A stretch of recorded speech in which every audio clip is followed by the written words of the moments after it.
So guys, I was just having a walk in the outskirts of the Medina, and I found something very interesting which I'm going to share with you, even though I couldn't film the building itself because it's a government building, so I don't want to film it if it's not allowed. I don't know, but there was nobody around, so there was nobody I could ask.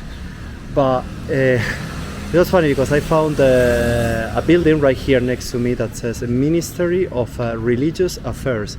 I've never been to a country with such a type of ministry. Let me know in the comments below if you actually know of any other country with that type of ministry. Another thing that I find curious about Tunisia is that they wave their national flag all over the place. They must be like super patriotic, and I can't blame them because they have a marvelous country to be proud of, and of course a beautiful national flag.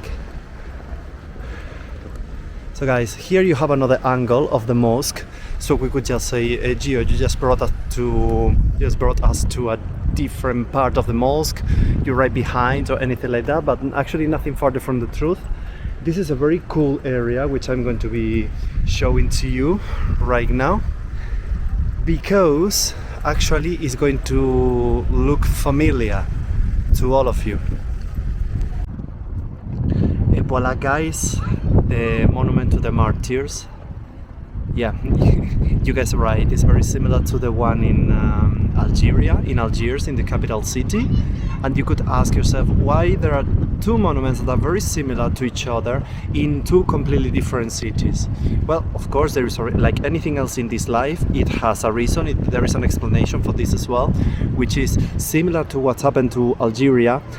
Tunisia was also under French control, but they got the independence a bit earlier than Algeria. Algeria got independent from France in 1962, while Tunisia got it in 1956.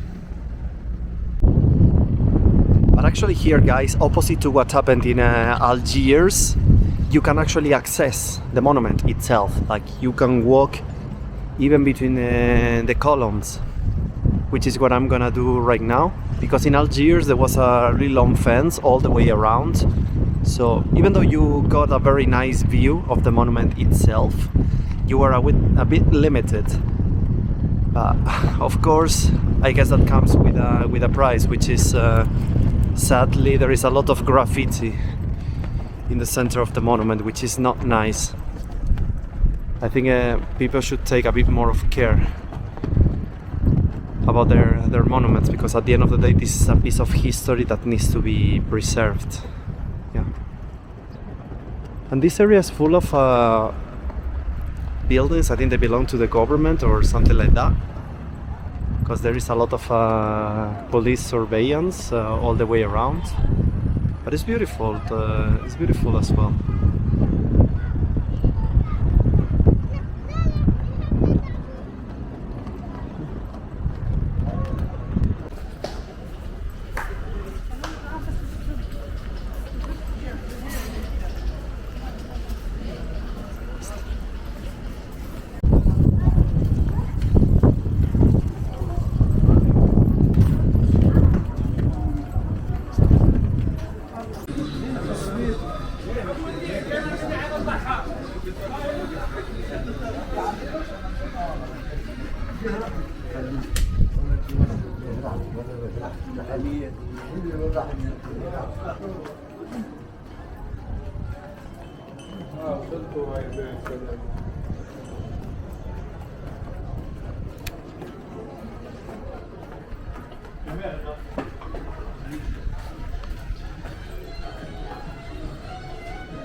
So guys, I'm feeling very patriotic right now because I have discovered something I was looking forward to visit before I came to Tunis, which is called the Andalusian Quarter. And since you are talking to an Andalusian right in front of you, I couldn't just miss this area. Look at this, guys. Looks like the typical Andalusian balcony in a palace. It's like when you go to Granada to visit the Alhambra. Yeah, I grew up in places like this one. It's very nice. So guys, look at what I found here.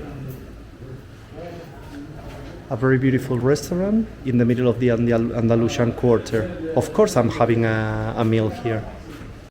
So guys, if it was not enough with the beautiful restaurant, look at the view from the window. So I'm going to have an Andalusian meal in the middle of the Andalusian Quarter. One of the places I was more looking forward to see here in Tunis.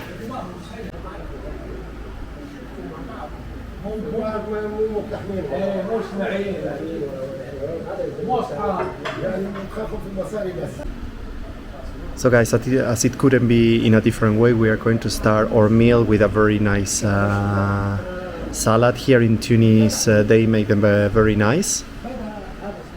And another thing I like is every single time you order a meal in a restaurant, regardless on what your choice is, they always give you a lot of bread to go with your meal, which is always very, very good because so many of the things they serve here in Tunis come with a lot of different sauces. So sometimes I was feeling that you left a lot of things on the plate. So it's good you have bread because you can dip into it. So guys, another part of the meal is going to consist on this recipe that I have right in front of me, which is called brica, and is what in Algeria we taste, and it's called burek, and also in Turkey and in the Balkans. But here, as you can see, comes in a completely different shape and is also a bit bigger. Let's see how it is.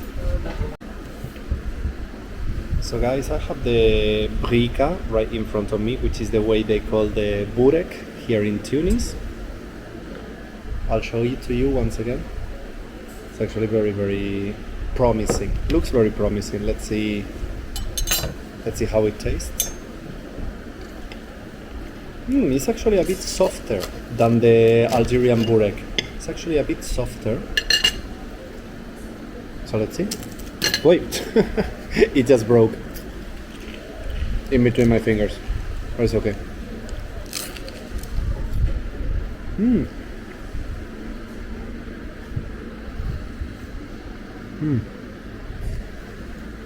It actually... Oh, sorry, the camera went crazy again.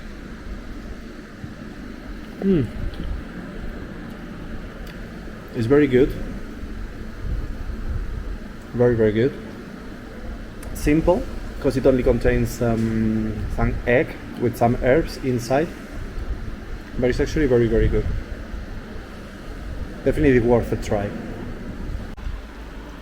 Actually, I need to apologize because in the first bite I gave to the brica, I didn't realize it contains also tuna, which I personally love. I love tuna.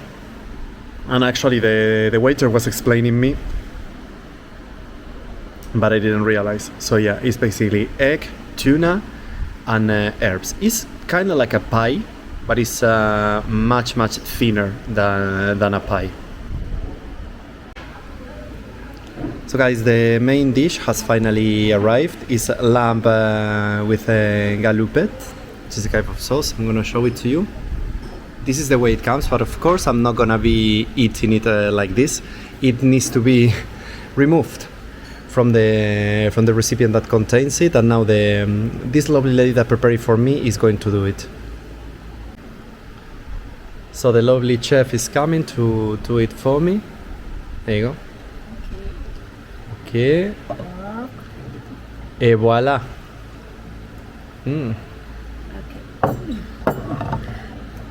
Okay, merci beaucoup. So look at this, guys. Don't tell me this doesn't look promising at all. It does. So yeah, I have the lamb here right in front of me. So let's give it a try. It comes with a lot of things. It comes with vegetables, with potatoes. Interesting. And as I said before, it comes with a lot of sauce. That's why we probably get bread as part of the meal.